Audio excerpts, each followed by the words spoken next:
So you're celebrating an anniversary this year. Our 50th, yeah.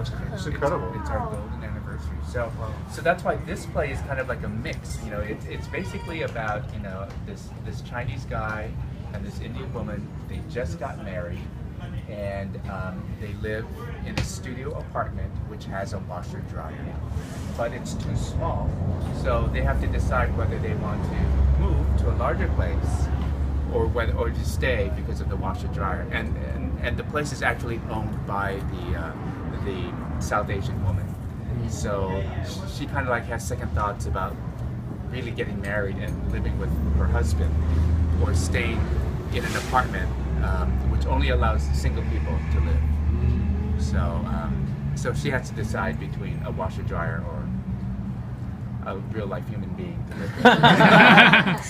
So Tim, how did you get involved? How did you become the executive director? I was just happened to be in the right place at the right time, and I think, you know, for a lot of us in the entertainment industry, it's being in the right place at the right time that is kind of like you know, very fortuitous for a lot of us. And so what had happened is that I started out as an actor.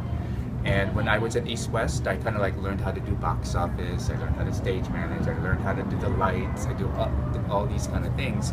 And the current artistic director had some health issues. She had arthritis, and so stress really elevated her condition. And so she stepped down, and what she did was that she recommended to the board that I be, you know, the new artistic director. This was back in 1993. So I didn't know anything about fundraising. I didn't know anything about going out into the community and getting their support. So all of that was learned by experience. And so, you know, when people say, okay, well, you know, do you learn a lot from the university setting, or do you learn from, you know, the School of Hard Knocks about experience? So I really have to say that I learned most of my artistic directorship through experience. And I know that your annual fundraising dinner when is that coming up? That is coming up on April 20th. Oh, really soon. Yes. It's Hitler's birthday. You celebrated by song and dance. Actually, I remember because it's also George Takei's birthday. Okay. George and Hitler were born on the same day. So he always says that. But for those of you who haven't attended their annual fundraising dinner, it's a really fantastic event. It's actually not your typical like rubber chicken dinner. It's really got some of the best performers who are going to be performing, and it's a really lively event. But I think, you know, many of us will want to attend, but also some of us may want to. There's some volunteer opportunities. Absolutely. Lots of volunteer. Absolutely. That'd be fun. It's you know, we typically have about 700 to 750 people attending, and we really like to have like about 100 volunteers come to help and put, you know, be ambassadors to East West players. And we have honored some pretty, you know, high profile people like Sandra Oh or Kimora Lee Simmons.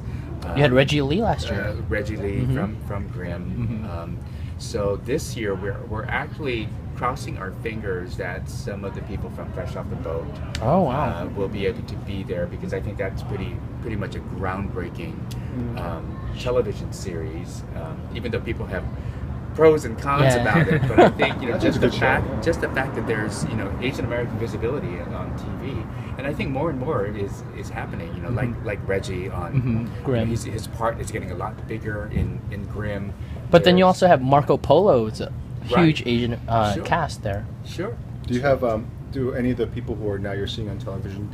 Did any of them come through East West? Oh, absolutely. Daniel Day Kim actually came through East West. John Cho actually did like 4 shows before he became, you know, a household name. So, you know, sometimes he's there in the audience. If he's available, he'll come. So, you know, we kind of like have this, you know, star-studded Asian American celebrities.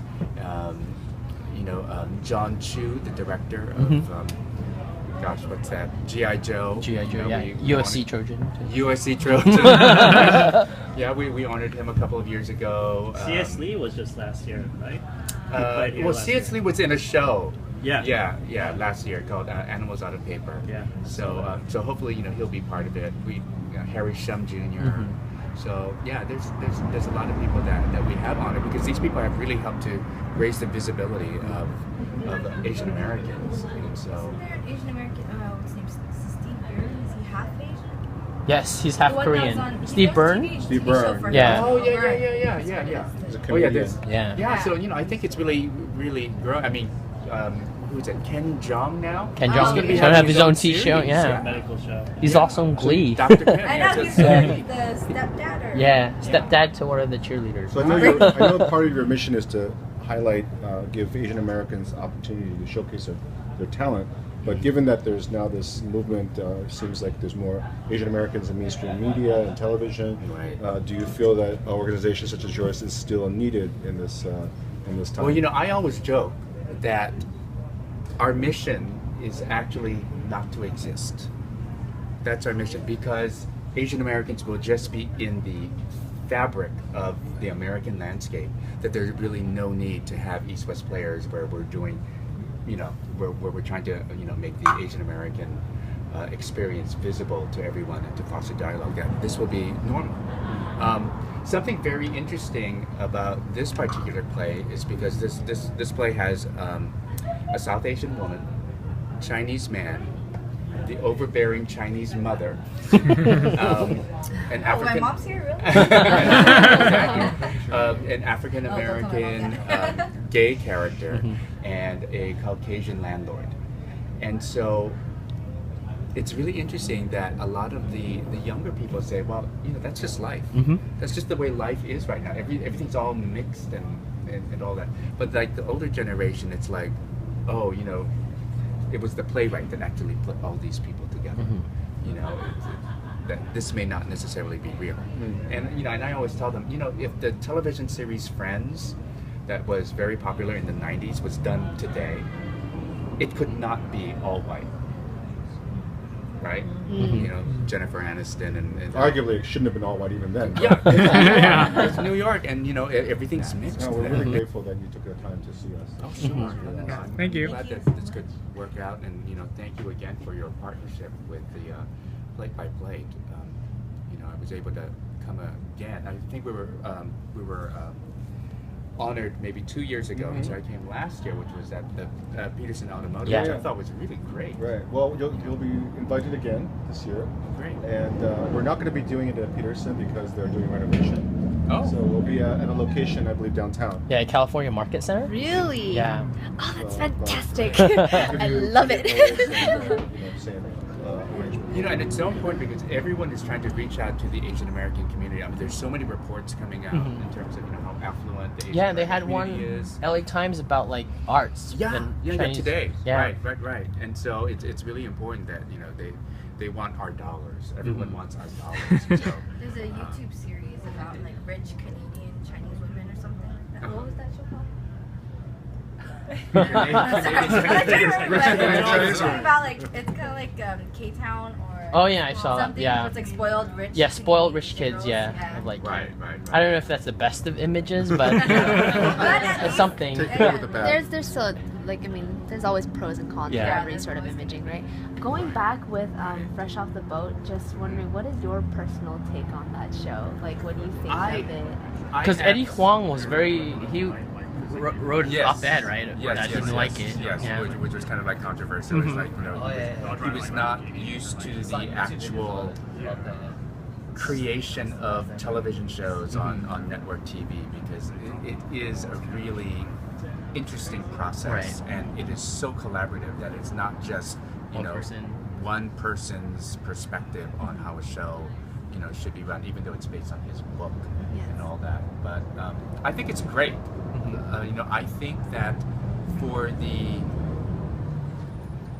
the people who don't know a lot about the Asian American culture, that this is a window to this culture. And so it's kind of like an educational thing for them. For us, we know that stuff because, oh yeah, that's our mother, that's all that, the mothers, everyone's trying to be always so frugal, Right. All these kind of things. And, I was talking earlier about, being Chinese New Year, you're not supposed to wash your hair today, you're not supposed to take out the trash, you're not supposed to use scissors or knives, so it's all that kind of stuff, which is all like new to the non-Asians, or to the non-Chinese or Taiwanese, which is the family. I mean, and then you also mentioned like it is definitely a breakthrough having a television show where there is so much Asian American exposure in that show. Oh, absolutely. But do you see like in the future with like I guess TV shows and performances in general where they'll become more specific to the different ethnic groups because a lot of times like using the terms Asian is very kind of a very general term and it doesn't recognize that there are cultural differences between the different ethnic groups as well. And so like when you were mentioning like you're not supposed to wash your hair or use knives, I guess is like one of the traditions for Chinese Lunar New Year. Definitely not something for Korean Lunar New Year. And that's like it was so different when I was asking my friends. I was like, yeah, are you supposed to wear red? Are you not supposed to wear red? Like it's very specific because it doesn't show up at all with Korean culture. So I'm wondering, like, do you think it'll take a while for American, I guess, like media to get to that point where it'll start recognizing the different groups on TV? Or I think they may. Right now, I think a lot of networks are going for something where they would rather have a mixed cast than just one family. But it seems to be the wave right now because there's Blackish right now, and and there used to be the Latino show that came through. Everybody or George Lopez. So there used to be all of those singular Latino, the Asian and all that. But I think it's also good for us to know as well because it's kind of like a learning experience for me too. I mean, I went to have dinner with Ethan so that he could tell me all about Cambodia, culture and all that. Why like the Thais don't use chopsticks, right? And so when you go to a Thai restaurant, you ask for chopsticks. I'm sure they're thinking.